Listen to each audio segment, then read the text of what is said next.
But we are talking about dancing. We're talking about specifically a dance studio that is now offering in-person classes once again. Oh, Casey McKinnon, please. It's adorable there. Take it away.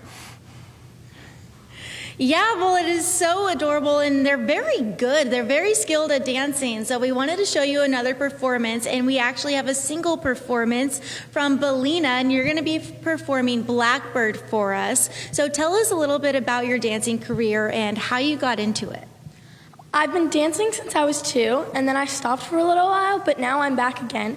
And I started competition for the first time last year, and it's been amazing ever since the start.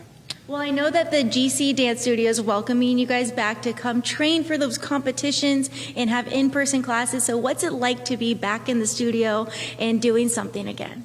It's really nice because before I came here, I was sitting at home a lot, just not really doing anything. But ever since I came here, I've had actual things to do, and I've had a lot of fun here, and it's been way better than sitting at home. Okay, so tell us about your performance that you're going to show us in just a minute.